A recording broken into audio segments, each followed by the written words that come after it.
I'm 33 years old and I'm on track to retire in my 40s. My next financial milestone is to reach $500,000 invested by the end of 2025 on a less than $70,000 a year salary. This is my actual 3-step strategy that I'll be focusing on this year to reach my goal. I'm going to tell you what I'm really doing with my current portfolio, my paycheck, as well as my mindset to make this happen. And I'll be sharing how you can use the same exact strategy to reach your next milestone, regardless of what that is. Step 1, hope for the best, plan for reality. This might surprise you, but my first step is effectively to do nothing. Because I've built my portfolio to about $450,000 over the past several years, I'm afforded this luxury of letting the market do its thing while my wealth increases anyway. Since I'm a young, long-term stock market investor, primarily invested in the S&P 500 right now, I'm not going to do anything to my portfolio to reach this goal. I don't have any plans of rebalancing it or really engaging with it in any hands-on way this year. My actual plan for this step is to let the market do its thing. But this step still requires some intellectual engagement just because it's going to help me with my next step. I still want to have some sense of how the market's going to be doing so I could really form like a conservative, realistic plan for myself. We know that historically the stock market has returned on average about 10% annually, meaning some years it returns more and some years it returns less. For example, last year the S&P 500 grew about an impressive rate of 24%, and this year it's been kind of up and down. It's been pretty volatile. And the truth is that no one actually knows what's going to happen on any given day, week, month, or year in the stock market. And because there's so much change year to year, it's not really helpful to base predictions for the year on the historical average. So instead, I'm going to take a peek at what super smart analysts are saying about this year's S&P 500 performance. And then I'll be cutting that by more than half. At the beginning of 2025, analysts predicted that the S&P 500 would grow by 14.8%, but then later this year in April, they reduced that to 11.5. But again, nobody really knows what's going to happen, but this is kind of like an educated guess made by really smart people. But what I'm going to do, because I'm extremely conservative, is I'm going to assume a 4% return for the year. And I'm going to assume this 4% return on my current portfolio. As of the time of the scripting of this video, my portfolio was at $439K, but as of the filming of this video, my portfolio is at $442K.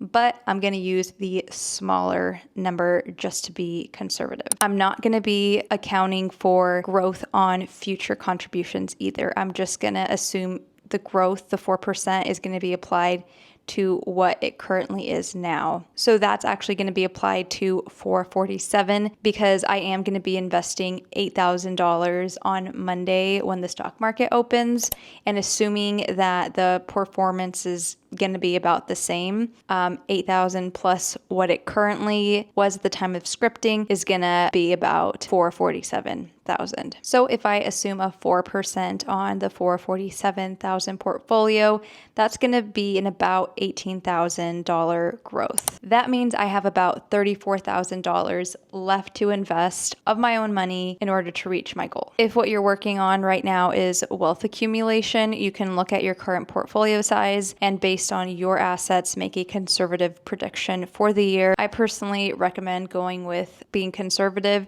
just because it's going to create this buffer and it might even protect you from disappointment. And personally, it motivates me to keep contributing because otherwise, if I use a 10% or even 11.5% prediction, I'm already going to be at $500K by the end of the year, but I don't really want to bet on that. Number 2, control the controllable. The second step completely focuses on what's in my own control. Because I've never earned a 6-figure salary, I've always had to rely on decreasing my expenses and increasing my income to optimize for the amount I'm actually able to invest. But But at this moment in time, I've absolutely decreased as much as I possibly can to still have a enjoyable life. So now that means I have to increase my income. But first, before I determine if I need to increase my income and by how much, I first want to check with my budget and see what I have planned for the year. As you can see, my gross income for each paycheck is around $2,800 before taxes, retirement, and benefits. Every paycheck I'm contributing about $980.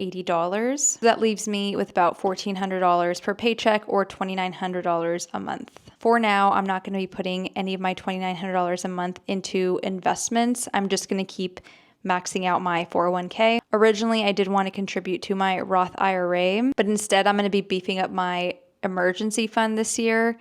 And I'm very comfortable doing this because the deadline for the Roth IRA for this year isn't happening until April. So if I reach my goal early, then maybe I'll contribute. But the current plan is to not contribute to my Roth IRA and instead just wait until next year. So for this year, 2025, I'll be prioritizing my 401k. I've already invested $8,700 into my 401k. So what's left on the plan for the year to contribute out of my W-2 income is $14,700 for the rest of the year. I'm not going to include employer contributions, even though I am going to get about $6,000 from that. Again, I want to be conservative, so I'm not going to include that in my plan. That means I have about $19,000 left to invest. And that's where my side hustle income comes in. My current sources of income right now are primarily brand deals, affiliate income. I also plan on making my own offer soon. I also earn some income from platforms like YouTube and Instagram, as well as Substack. But because I need to put money away for taxes and business expenses, I actually need to make around $30,000 between now and the end of the year to reach my investment goal of about $19,000. This feels doable for me, especially since I deeply believe in the value that I offer. If people didn't need my guidance or example, I wouldn't have a following of over 300,000 followers across platforms. I'm here to help ordinary women realize their dreams by growing their portfolio, and who doesn't want that? Number 3, give your money meaning. The third step in this strategy is to give this number some real meaning in my life. Beyond just the number, I want to understand what $500,000 or $500,000 means to me in terms of freedom and future options. Something that's not talked about in the financial independence space enough is just how easy it is to never feel like you have enough, and how easy it is to accumulate wealth for accumulation's sake. I met someone recently who was super impressive. Her and her husband are in their 30s and they've accumulated a $3 million portfolio, but she didn't feel like she had enough to get her nails done. And I didn't get into exactly how important this expense was for her, but I'm assuming that it's something that she's denied herself of since she brought it up. And I'm not saying this to make a judgment, but to illustrate just how hard it can be to get out of accumulation mode. There's probably a few reasons for this, but the reason that I think is more obvious is that it's just really hard to stop momentum. If we look at the laws of physics, we can see that an object in motion stays in motion. And the only way to slow down momentum is to apply force in the opposite direction for a certain amount of time. And that's what this step helps you with. It helps you determine if it's time to apply force, and if so, how much. When this step is missing, it's super easy to get yourself in a situation where your future self is just saturated with abundance, but your current self is being deprived unnecessarily. And what happens when you don't put a stop or slow down your momentum, it doesn't necessarily feel like, oh, I'm unable to stop. What it feels like actually is that you don't have enough, even though the numbers say otherwise. Even looking at this goal for myself, it doesn't compute how big and impressive this milestone actually is. I actually have to pause for a second and actually remind myself what this actually means. Because I'm no different. I have the same tendency to just keep momentum going, and investing less almost feels like I'm going in the wrong direction unless I give meaning to my money. So this is exactly why I've developed this routine at every major milestone. At each milestone, I want to understand if I should withdraw, keep investing, or stop investing and coast. And more importantly, I want to understand how I can introduce more abundance into my life now instead of waiting decades. The first thing I do to determine whether I should keep investing or not is to use the 4% rule. Using the 4% rule on $500,000 means that I could withdraw $20,000 every year for about 30 years. And if I change 4% to 3.5%, that means I can withdraw about $17.5 thousand every year for about 50 years. So now I can see in a concrete way what kind of life my portfolio can afford. $17,500 a year represents different lifestyles for different people. It means your portfolio is able to fund $1,400 of your expenses a month. And for me, that's not enough to be able to trigger a withdraw plan. Personally, I would probably be comfortable withdrawing once I knew my portfolio could fund at least my needs. Right now, my needs are pretty low just because I have really low housing. So right now, my actual needs are about $2,000, but in the future, it's going to be closer to maybe like $3,000. So for me, I will not be withdrawing, but for somebody else, I could definitely see a situation where they would love to have the $1,400 every month and supplement the rest of their life with either a partner's income or like a part-time job or something. But for me, I am not really in a position to withdraw my money, but I am curious about a coasting situation. So let's take a look at that. So if I let $500,000 sit, by the time I'm 65, my portfolio is going to grow to about $10 million, which is closer in value to $4 million today after you account for inflation. What about age 45? If I leave my $500,000 and stop investing, by age 45, my portfolio will be $1.8 million. And after adjusting for inflation, it'll be closer to $1.2 million in today's dollar. For some context, my full FI number is $1.5 million, which represents $60,000 a year. So what this is telling me is that $500,000 invested is actually pretty close to early coast FI for me. This is not something that I want to like really think about too much right now, but more so this is something that I want to do once I reach $500,000. So at the end of the year, I'll be going through this to come up with an actual plan based on my numbers. Because right now it's kind of a waste of time to just theorize, but it's nice to have kind of like a big picture understanding, but I won't actually make a decision on whether to keep investing or to fully coast until the end of the year once everything is said and done. Because there is a chance that I surpass my $500,000 goal and actually reach